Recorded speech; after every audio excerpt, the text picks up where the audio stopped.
الحمد لله نحمده ونستعينه ونستغفره ونؤمن به ونتوكل عليه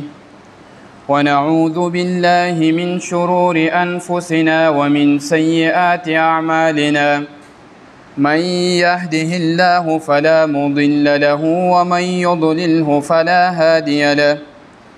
ونشهد أن سيدنا ومولانا محمدا عبده ورسوله أما بعد فأعوذ بالله من الشيطان الرجيم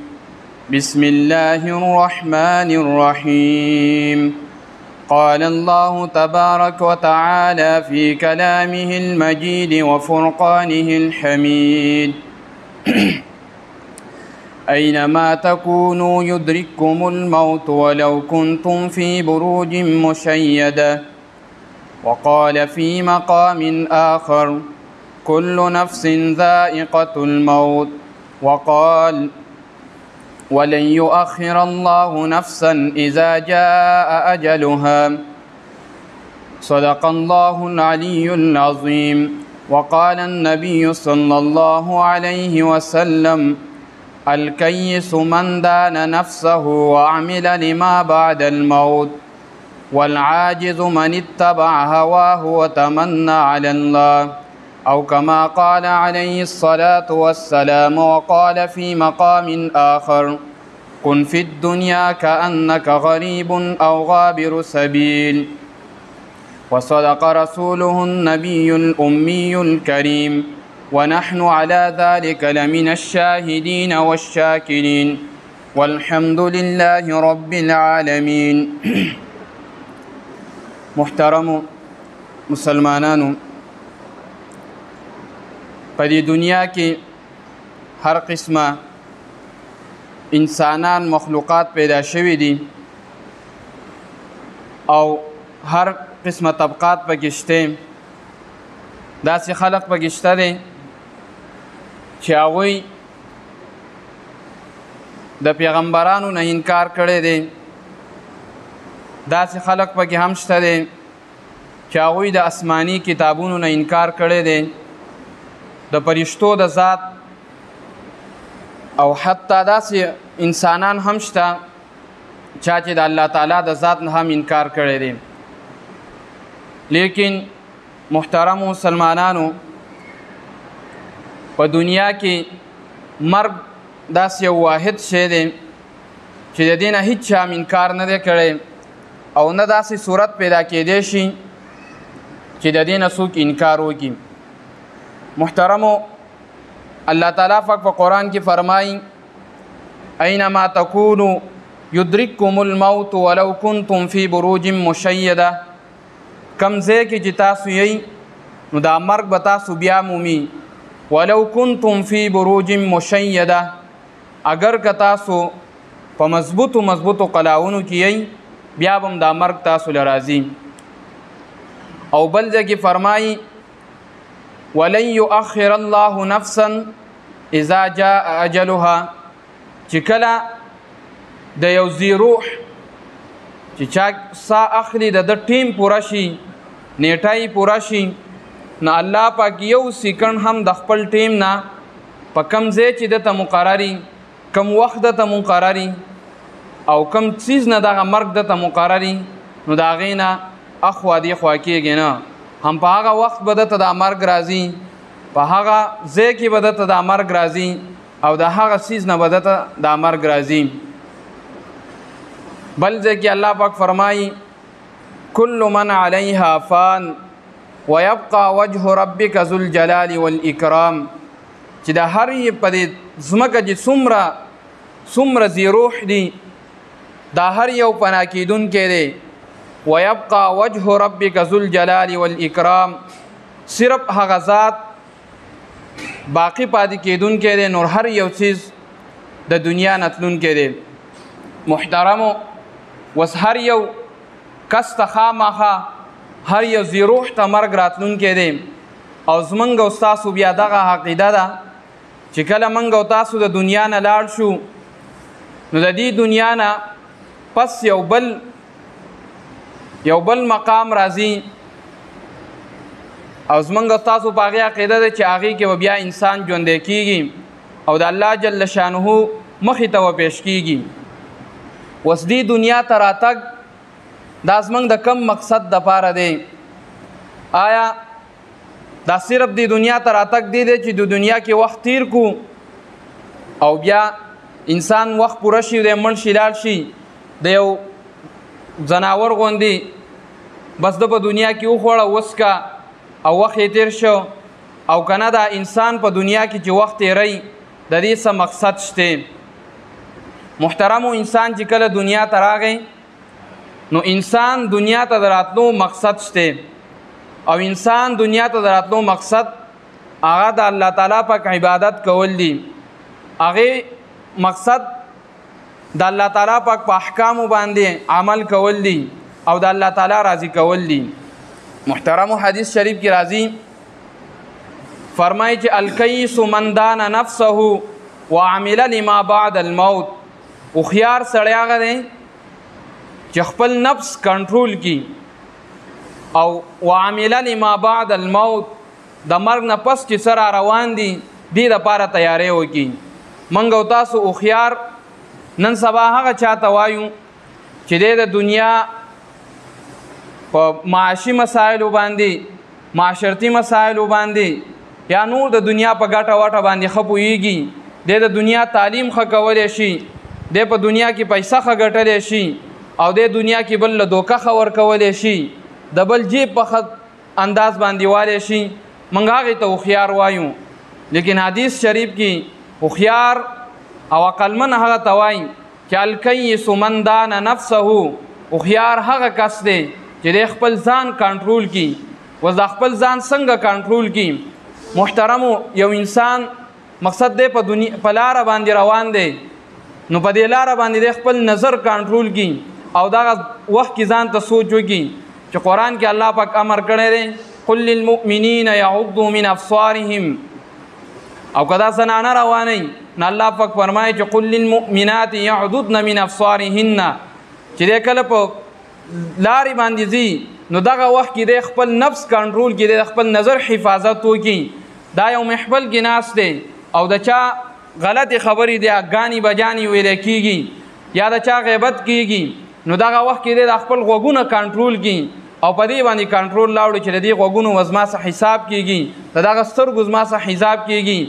دا یو بل محفل کې ناست دی د چا غیبت کېږي، دی خپل ژبه باندې کنټرول راوړي. یا یو مسلمان سره د دنیوي مسله باندې جګړه راغلی ده او دی هغه ته د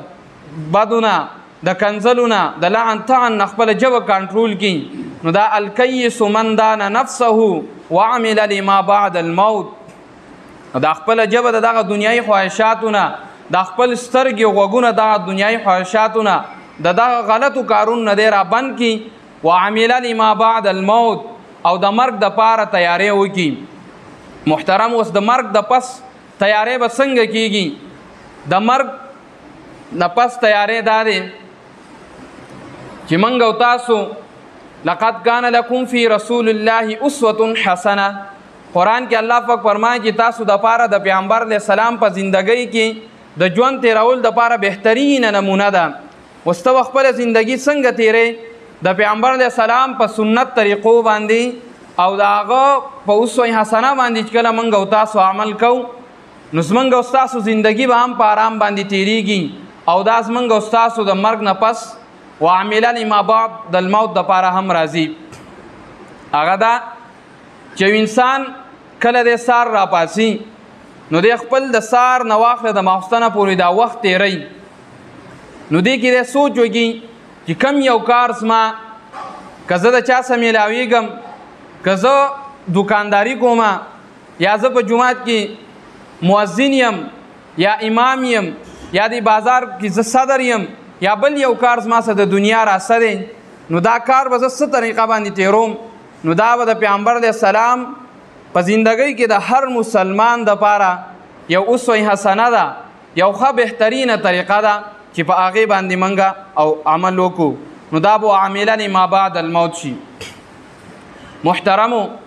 حدیث بل والعاجز امدی حدیث کې دی چې الکیس من دان نفسه وعمل لما بعد الموت او خيار هغه دی چې ځان د خواهشاتو نه کنټرول کی او د مرګ نه پس هغه ژوندۍ لپاره تیاری وکي. هو العاجز من اتبع هواه وتمنى على الله او عاجز او قمقل سړی دا هغه دی چې د خپل خواهشاتو تابعداري وکي. وتمنى على الله او پتا الله پاک باندې یو تمنا کوي چې بس لکه موږ تاسو اکثر وایي چې الله بخون کې مهربان دی د مانځه ټیم بشي وای الله بخون کې مهربان دی. نو محترمه الله پاک بخون کې مهربان دی خو څوک ما او ته هم خپل کوشش کو کنه وس دغه شان سړی چې عمل دی نه کوي د مانځه ټیم دی د مونږ په ټیم کې د سستی کوي یا بل یو د دین او د اسلام یو حکم دته مخامخ دی او د په دغه ټیم کې ځان په دې باندې غلې کوي چې ځا الله پاک مهربان دی. محترم دا د دنیا د ټولو نه بیوقوف سړی دی. بل حدیث شریف کې راځي چې په دنیا کې به ژوند څنګه تیرې. حضرت عبدالله بن عمر رضی الله تعالی عنه فرمایي چې نبی علیه السلام یو ځل زما د اوږه ونیوله او ما ته ویل کن فی الدنیا کأنک غریب، په دې دنیا کې داسې ژوند تیر کا لکه ته چې یو مسافر یو سړی د پیښور نه لاړ کراچۍ ته یا مثال سعودي عرب ته اوس دی هلته وخت تیری لیکن دی ځای چې دی بنیادي او د دې کور چې کوم دی هغه په پیښور کې دی همدې ځای کې اوسېږي. اوس دی په هغه ځای کې نه ځان له هلته بنګله نه تیاری هغه ځای کې داسې اسباب دی نه تیاری چې زه دلته مستقل اوسېږم هغه ځای کې د خپل ضرورته پورې د یو وخت ځان ته مقرر کړی چې دومره وخته پورې به دلته یم یا یو مقصد یې ځان ته مخې ته کلی چې دغه مقصد مې کله حاصل شي او دا مقصد مې کله پوره شي نو زه به بیا د دې ځای نه ځم. محترمو زمونږ او ستاسو همدغه شان دا دنیا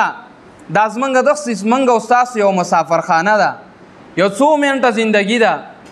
دومره زندګي ده چې کله انسان پیدا شي نو که تاسو سوچ کړئ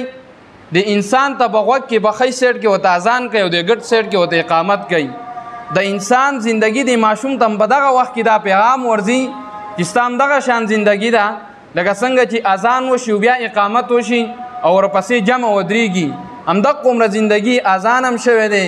اقامت هم شوی دی بس صرف ستا هغه مونځ پاتې دی بقا ستا ټول کار ختم دی. نو کن فی الدنیا کأنک غریب، په دنیا کې داسې اوسېږه داسې وخت تیر کا چې گویا ته مسافر لکه څنګه چې مسافر بې وطنه سړی په پردي وطن پورې خپل زړه نه تړي او خپل هغه د دنیا اسباب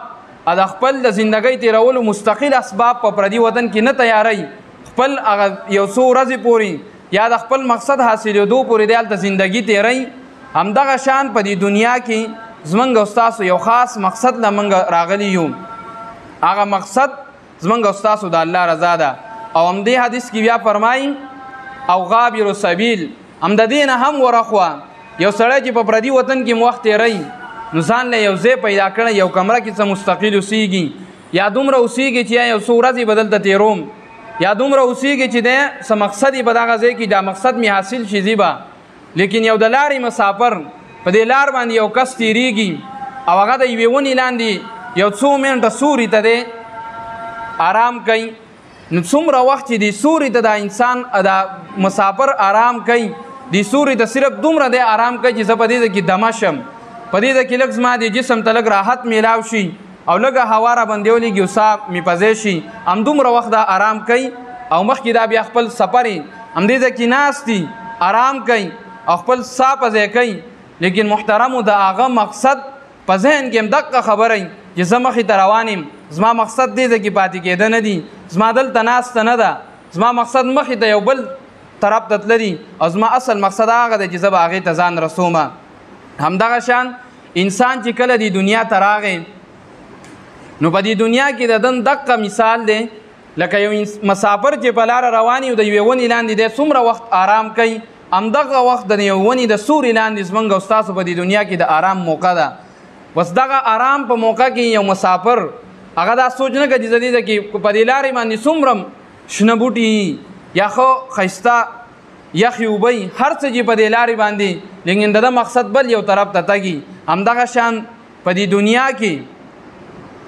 که هر څومره صحیح خو د انسان مقصد او دنیا ته راتګ د الله رضا ده او دومره وخت تېرېدلی دی که مسافر چې د ونې لاندې وخت تېروي او بیا خپل مقصد ته ځان رسوي. او محترمو په دې انسان باندې د پیدایش نه واخله د حشر او د جنت ته یا دوزخ ته الله دې موږ او تاسو وساتي. دې ته راتلو پورې په انسان باندې یو څو دوره راځي. اول دور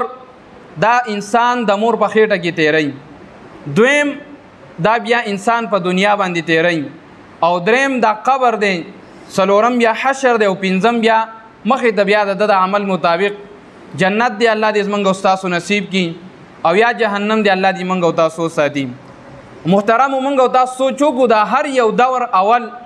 چې په انسان باندې اول کم دور راځي دا معلوم هم دی او کم هم دی. د مور د خېټې زندگی څومره ده؟ کمه ده، زیات نه زیات دا 10 میاشتې او معلومه ده او کمه ده. بیا د دنیا زندگی د هغې په نسبت باندې کمه ده، زیاته ده، خو بیا هم یو حده پورې معلومه ده. اوس د دنیا د زندګۍ پورې وروسته بیا د قبر زندگی چې کمه ده دا بیا د دنیا د زندګۍ نه اوږده ده، خو بیا هم یو حده پورې معلومه ده چې کله قیامت قایم شي هغه پورې وي. بیا د هغې نه مخکې د قبر نه مخکې بیا په انسان باندې د حشر زندگی راځي، د میدان محشر. اوس دغه د میدان محشر زندگی د قبر د زندګۍ نه اوږده ده، خو معلومه ده چې کله حساب کتاب وشي انسان به مخې ته بیا ځي او هغه زندگی بیا مستقل زندگی ده. و محترمو هر پیل زندگی دا د راتلونکي زندګۍ لپاره یو بنیاد دی. کم ماشوم دا چې د مور په خېټه کې دا که شل پیدا شي، که دا ړوند پیدا شو، دا غوږونو باندې د ثنا اورېدو یا په ژبه باندې چاړاو، دنیا کې د دې علاج بیا نه کېږي. دا مستقل بس دا هغه کم طرف نه چې دی معذور او بس دا معذوره پاتې شو، په دنیا کې بیا علاج نه کېږي. همدغه شان محترمو چې کم انسان په دنیا کې د عمل په طور باندې عملی طور باندې د عمل ناکام شو او قبر ته د ناکام لاړ د دنیا د زندګۍ نه، قبر کې بیا د دې انسان بیا چې څنګه د ماشوم په دنیا کې د هغه ځای نه چې څنګه خراب راغلی او دلته په دنیا کې بیا تلافي نه کېږي، څنګه چې انسان قبر ته لاړ شي او د قبر کې سملی نو بیا کم عمل چې د کمزورې راغلی کم طرف ته چې نتیجه لاړه په قبر کې د هغې تلافي نه کېږي. او بیا به قبر په د زندګۍ کې چې د کم خوا لاړ دغه 3 سوالات او جوابات او د قبر کې د باندې کومه فیصله وشوه محترمو بیا حشر کې هغه بیا تلافي نه کېږي. بیا چې کله د میدان محشر ته لاړ او حساب کتاب کې د کومه فیصله وشوه اخوا بیا د دې څه نه کېږي. نو دغه د دنیا زندگی دا موږ او تاسو له الله پاک راکړې ده چې موږ او تاسو په دغه زندګۍ کې الله تعالی پاک راضي کو. الله تعالی پاک موږ او تاسو ته کم احکام را لېږلي. الله پاک فرمایي وما خلقت الجن والانس الا ليعبدون، ما نه دي پیدا کړي دا پیریان او انسانان مګر د خپل عبادت دپاره. وما اريد منهم من رزق وما اريد ان يطعمون، موږ د دوی نه د رزق اراده نه لرو چې موږ ته رزق راکړي، نه دا اراده لرو چې موږ ته خوراک راکړي. محترمو د انسان سره موږ او تاسو سره د هر یو سره وعده شوې ده رزق به الله پاک موږ ته راکوي. موږ نه چې کومه مطالبه ده وما خلقت الجن والانس الا ليعبدون، هغه صرف دا ده چې موږ او تاسو د الله تعالی پاک عبادت وکړو. او د دنیا د زندګۍ مثال امام غزالی رحمت الله علیه فرمایي چې د دنیا د زندګۍ مثال داسې دی لکه یو بادشاه خپل یو نوکر له یو ټوکرۍ ورکي یا یو کریټ ورکي او یو باغ ورته وښیي چې دې باغ ته ورشه او دې کې میوې دي، خو چې کله ته یو باغ یو طرف ته ننوځي او مخې ته وړې نو هغه که دې کې دې څه وکړه خو صحیح ده، که په دې کې تا ښه میوه دې پیدا کړه او تا وکړه ټوکرۍ کې واچه او مخې ته ځه، خو که دې کې دې پرېښوده او مخې ته لاړې بیا به واپس دې ته نه راځي، بس دا دروازه په تا پسې بند ده. اوس دا نوکر دې باغ ته وردن نه شو، دی دې پیله ځای ته ورغی او د دې ونو کې پام وکړو، ښایسته میوې هم دي، ګلونه هم دي، هر څه دي، باچا چې څه غوښته هر څه دې کې موجود دي. لیکن دا کس وایي چې دا باغ خو ډېر اوږد دی، د دې ځای نه مې اخیستې دی هغه سر ته وځم،